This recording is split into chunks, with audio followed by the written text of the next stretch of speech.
চাকুলিয়ায় ধুন্ধুমার পরিস্থিতি। বিডিও অফিসে আগুন, ভাঙচুর আর এই ঘটনায় গ্রেফতার 10।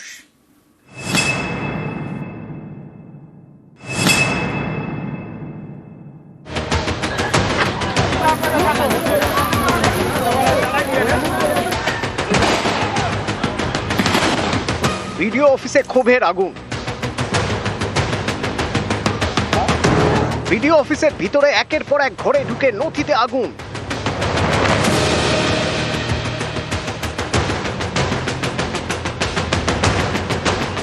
লন্ডভন্ড চেয়ার, টেবিল, তছনছ গোটা বিডিও অফিস।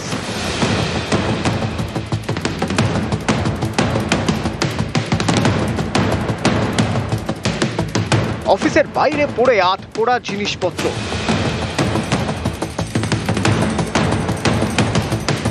এই তাণ্ডব উত্তর দিনাজপুরের গোয়ালপুকুর 2 নম্বর ব্লকে চাকুলিয়ায় বিডিও অফিসে। স্থানীয়দের অভিযোগ, শুনানির নামে হয়রানি করা হচ্ছে, বারবার ডাকা হচ্ছে। এদিন সকালে চাকুলিয়ার বিভিন্ন জায়গায় এ নিয়ে শুরু হয় বিক্ষোভ, রাস্তা অবরোধ।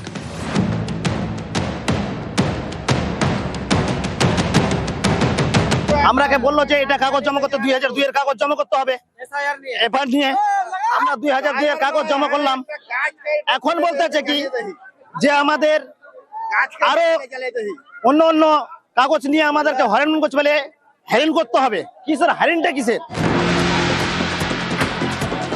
এই ক্ষোভ পৌঁছয় বিডিও অফিসে, সেখানে আগুন ধরিয়ে দেওয়া হয়।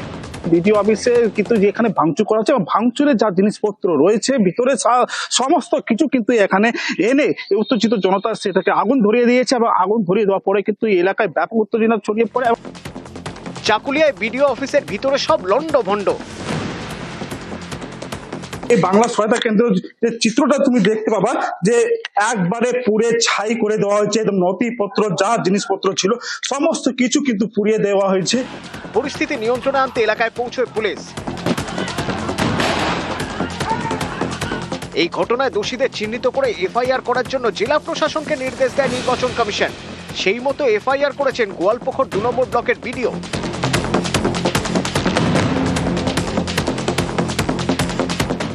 হয়েছে 10 জন অ্যারেস্ট হয়েছে, অ্যাকশন নিচ্ছে পুলিশ। ফার্দার যাতে এই ধরনের ঘটনা ঘটে, মাইক্রো অবজারভাররা 10 জন উইথড্র করে নিয়েছে। উইথড্র করেন নি, চিঠি দিয়েছেন। উইথড্র কি আছে এখানে? উইথড্রল স্কোপ কোথায় আছে? তারা বলছে যথেষ্ট সেফটি সিকিউরিটি পাচ্ছেন না। একজন ভাই ওরা অন ডেপুটেশন আছে, উইথড্র করতে পারবে না। সিএস সঙ্গে কথা হয়েছে, ডিজিপি সঙ্গে কথা হয়েছে, সিকিউরিটি অ্যারেঞ্জমেন্ট করছেন। এটা টুকটাক একা জায়গা অ্যারেঞ্জমেন্ট, 5000 ক্যাম্প চলছে।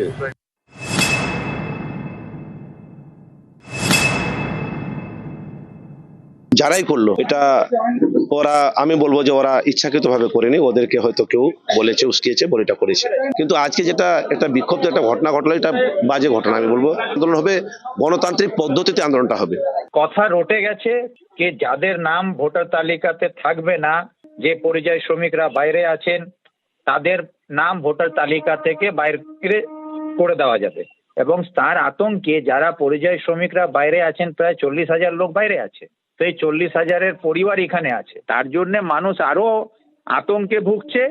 প্রশাসন তাদেরকে সঠিকভাবে কোনো সমাধান দিতে পারছে না। বুধবার মুর্শিদাবাদের ফারাক্কায় বিডিও অফিসে তুল কালাম।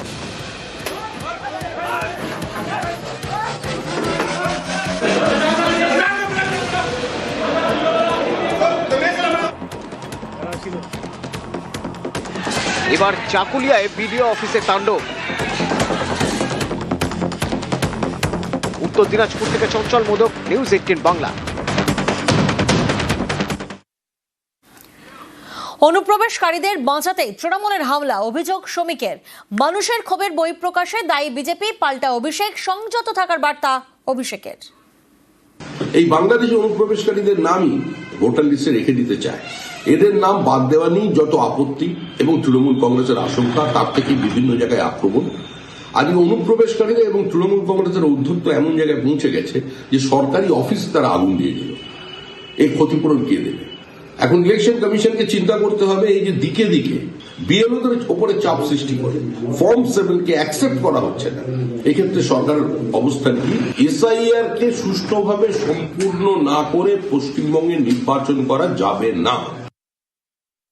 মানুষকে যেভাবে হ্যারাস করা হচ্ছে, এটা ক্ষোভের বহিঃপ্রকাশ।